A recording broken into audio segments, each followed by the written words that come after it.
The last 5 letters of history spell story, and that's exactly how history should be taught. Numbers and dates have no soul. Such presentations fall flat, for history is alive and relevant. Welcome to Threads from the National Tapestry, stories from the American Civil War. This series will feature events and people from that period and will strive to make you feel as if you were there, to show that history is indeed a story. Discipline was not Sherman's only problem. What began as a joyous liberation of slaves evolved into a logistical nightmare. By now, some 25,000 black refugees trailed the marching columns. Sherman urged them to stay at home, wait for the war to end. But nothing he said reduced the number. And as the army moved closer to Savannah, through country that grew increasingly swampy, there was tragedy. On Thursday, December the 8th, Davis's 14th Corps brought up the rear of Slocum's left wing. As they approached Ebenezer Creek, a brown stream over 100 feet wide, Davis hurried the 58th Indiana forward to throw a pontoon bridge.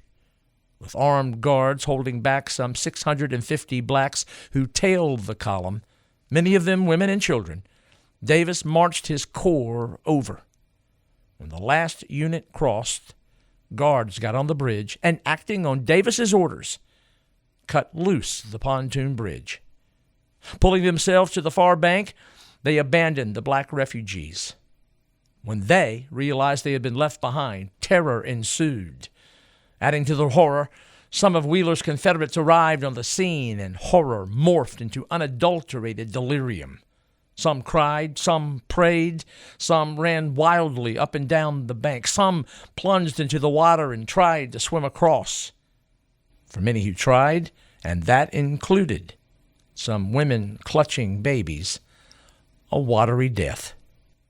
Davis's engineers, horrified at the unfolding disaster, hurled wood into the water, felled trees, hoping those in the water might latch upon them. Meanwhile, a company of Wheeler's mounted men began to herd the abandoned to the rear, where, over the course of the next few days, most were returned to their owners from whom they had escaped.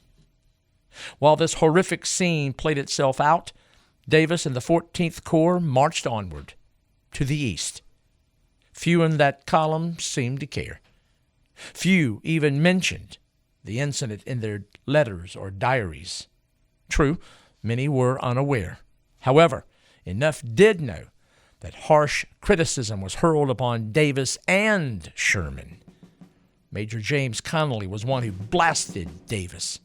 He wrote, "The idea of 500 or 600 black women, children, and old men being returned to slavery by such an infernal copperhead as Jeff C. Davis was entirely too much. I told his staff officers what I thought of such an inhuman, barbarous proceeding." The disaster there at Ebenezer Creek took place only 20 miles from Savannah.